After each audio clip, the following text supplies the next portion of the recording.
নমস্কার, welcome to my channel healthy diet with tasty recipe. আমি doctor Jayashree জানা, homeopathic consultant and nutritionist. এখন বাজারে খুব ভালো ভুট্টা পাওয়া যাচ্ছে, যেটাকে আমরা সুইট কর্নও বলে থাকি। তো এই যে সুন্দর বেশ ম্যাচিওর কিন্তু কচি ভুট্টা পাওয়া যায়, জেনারেলি এটা একটু বার্ন করে বা একটু ঝলসি পাওয়া যায় রাস্তার ধারে, সব দিকে ওইভাবেই বিক্রি হয় বা ওটা সবাই খায়ও। ওটাও খাওয়া যায়, খাওয়া ভালো নো ডাউট, কিন্তু ওইভাবে খেতে সবার হয়তো পছন্দ নাও হতে পারে, বা যারা একটু বেশি বয়স্ক, যাদের দাঁতের মজবুত একটু কম আছে, কমজোর আছে, তো তারাও খেতে পারবে না। যাতে সবাই খেতে পারে সেইভাবে, বা যাদের সময়ের একটু অভাব, কিন্তু এই সিজনে এত সুন্দর ফ্রেশ ভুট্টা যাতে খেতে পারা যায়, তার জন্য আমি বানাচ্ছি কর্ন টিক্কি বা ভুট্টার টিক্কি। সেটার জন্য প্রথমেই আলু, এখন শীতের যে সুন্দর আলু, পাতলা স্কিন, তাই উইথ স্কিন আমি আলুটাকে সেদ্ধ করে প্রথমে স্ম্যাশড করে নিয়েছি এবং তার মধ্যে ভুট্টার দানাগুলো ছুরি দিয়ে ছাড়িয়ে নিলাম। এরপর তাতে আমি আন্দাজ মতো নুন দেবো, এবং এটা একটা স্ন্যাক্স আইটেম বানাচ্ছি, তাই একটু যাতে চটপটা ব্যাপারটা থাকে, সাদা নুনের সাথে একটু ব্ল্যাক সল্টও দিলাম। আর আমি দিচ্ছি এখানে কালো তিল, যেটা খোসা সমেত তিল, যাতে ফাইবারটা আরও ভালো থাকে। আপনারা চাইলে সাদা তিলও দিতে পারেন। আর এই যে দিচ্ছি একটা ভাজা মশলা আর আমচুর পাউডার। ভাজা মশলাতে আছে জিরে, ধনে, গোলমরিচ, একটা শুকনো লঙ্কা ড্রাই রোস্ট করে গুঁড়ো করা। এরপরে আমি দিচ্ছি যে আগে থেকে কুচিয়ে রাখা বেশ সুন্দর করে ফাইনলি চপড রসুন, পেঁয়াজ, লঙ্কা কুচোনো এবং কিছুটা ধনেপাতা কুচোনো। এগুলো দিয়ে ভালো করে আমি একটু মিক্সিং করে নেব। এই ভুট্টা বা এই কর্ন প্রচণ্ডভাবে খুব সুন্দর হাই ফাইবারযুক্ত একটা ফুড, এবং এই সিজনে ফ্রেশ কর্ন খুব ভালোভাবে পাওয়া যায়।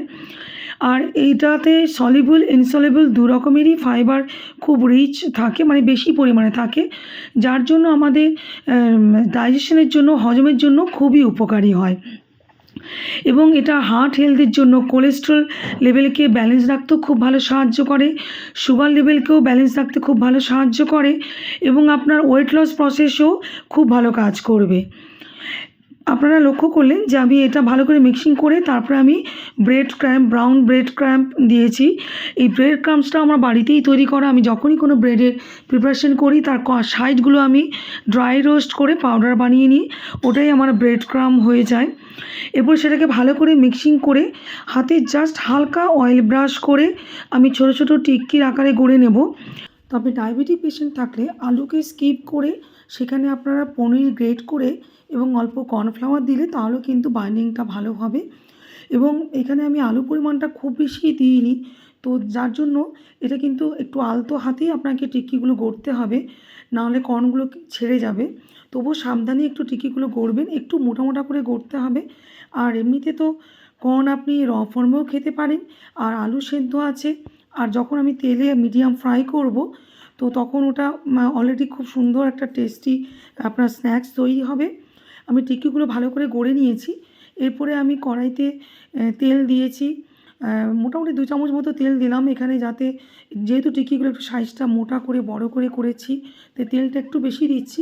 তবে এখানে আমি যেভাবে কম্বিনেশনে আমি টিক্কিগুলো গড়েছি, তার জন্য এখানে আপনার তেল কিন্তু খুব যে অ্যাবজর্ব করবে তা নয়, তেল অনেকটাই থেকে যাবে। এইভাবে সাবধানে ওগুলোকে দিয়ে এপাশ ওপাশ করে একদম মিডিয়াম ফ্রাই করে নিতে হবে। এই ভুট্টার মধ্যে আরও থাকে খুব ভালো পরিমাণে লিউটিন এবং জিয়াজান্থিন নামক দুটি অ্যান্টিঅক্সিডেন্ট, যেটা আমাদের এজ রিলেটেড যে চোখের সমস্যা হয়, চোখের দৃষ্টি কমে যাওয়া, ছানি পড়া, নানা রকম যে এজে বয়সজনিত কারণে যে চোখের আমাদের ক্ষতি হয়, সেই সব ক্ষেত্রেও কিন্তু প্রিভেন্ট করতে খুব ভালো সাহায্য করে। এবং সেই জন্যে এই ভুট্টা যদি আপনার ডায়েট প্ল্যানে রেগুলার রাখেন, তাহলে আপনি এইসব অনেক উপকার পাবেন। এবং যারা ওয়েট লস প্রসেসে আছেন, সেক্ষেত্রেও আপনি আলুটাকে স্কিপ করতে পারেন। আর এই ভুট্টা যেহেতু লো ফ্যাট হয়, তো সেই জন্যও আপনার ওয়েট লস প্রসেসে খুব ভালো হেল্প করবে। আর যখন আপনি ডায়েট প্ল্যানে থাকবেন, তখন দুটো মেন মিলের মাঝে যে একটা ফুডের ক্রেভিংস হয়, খাওয়ার ইচ্ছে হয়, এবং যারা ওবেসিটি পেশেন্ট হয় তাদের জেনারেলি একটু খাওয়ার চাহিদা বেশি থাকে, কিন্তু তাদের এই খিদেটাকে মিট আপ করার জন্য এরকম ধরনের ফাইবার রিচ হেলদি স্ন্যাক্সও খুব প্রয়োজন পড়ে। আপনি এটা তখন মাঝখানে ইনবিটুইন দুটো মেন মিলের মাঝখানে যদি 1 থেকে 2 পিস নেন, সেক্ষেত্রে চিকেনে আপনার ক্যালোরি খুব বেশি খাওয়া হবে না, অথচ আপনার বেশ স্টোমাক ফিলিং, একটা বেশ লং টার্ম স্টোমাক ফিলিংও কাজ করবে। এরপরে এটাকে আমি সার্ভ করব লেটুস পাতা দিয়ে, বেশ ফ্রেশ লেটুস পাতা আছে, আপনার যেভাবে ইচ্ছা আপনি সার্ভ করতে পারেন, একটু ধনে পাতাও দিতে পারেন, কিন্তু আমি এখানে লেটুস পাতা দিয়ে এবং আমার নিজের বানানো টমচি দিয়ে সার্ভ করেছি।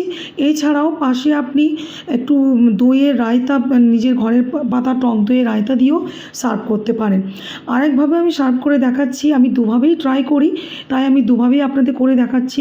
যে অন্য আরেকটা আমি প্লেটে, সার্ভিং প্লেটে দুটো আমি এই টিক্কি নিলাম, এরপর সেটা আমি আলাদা করি দইটাকে ওই ভাজা মশলা, আমচুর পাউডার আর সামান্য একটু বিট লবণ দিয়ে সেটাকে বিট করে নিয়েছি, এবং এই বিট করা এই দইটা, ফেটানো দইটা আমি ওই বড়ার উপরে, ওই যে টিক্কি যেটা করেছি সেই টিক্কির উপরে আমি দিয়ে দিলাম।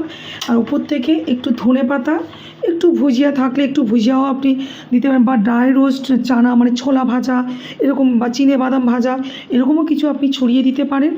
ওটাও কিন্তু মানে দুভাবেই আপনি ট্রাই করে দেখতে পারেন, দুটোই কিন্তু আপনার বাড়ির লোকেরা খুব ভালো অ্যাকসেপ্ট করবে, বাচ্চা থেকে বড় সবাই খুব ভালোভাবে এনজয় করবে। কোনো বয়স্ক মানুষ থাকুক বা কোনো হার্টের পেশেন্ট বা ডায়াবেটিক পেশেন্ট সবাই মিলে এনজয় করতে পারেন। তবে আমার মনে করিয়ে দিই, ডায়াবেটিক পেশেন্টদের জন্য কিন্তু আলুটাকে স্কিপ করতে হবে। তো যাদের সময়ের অভাবে ওই ঝলসানো ভুট্টা বসে বসে খাওয়ার সময় হয় না, তারা আশা করি এইভাবে ট্রাই করে নিশ্চয়ই খুব এনজয় করতে পারবেন। আপনারা ট্রাই করে দেখবেন। আজকের রেসিপি যদি আপনাদের ভালো লাগে তাহলে সবাইকে আরও শেয়ার করে সবাইকে জানার সুযোগ করে দিন। এত সুন্দর নিউট্রিশিয়াস ফুড, এটাকে নিজের ডায়েট প্ল্যানে অবশ্যই ইনক্লুড করুন। সবাই খুব ভালো থাকুন, সুস্থ থাকুন। আমার সঙ্গে যারা যুক্ত আছেন তাদেরকে অসংখ্য ধন্যবাদ। আপনি যদি আজকে প্রথমবার দেখছেন তাহলে অবশ্যই সাবস্ক্রাইব করে বেল আইকনটি প্রেস করবেন পরবর্তী নোটিফিকেশনের জন্য।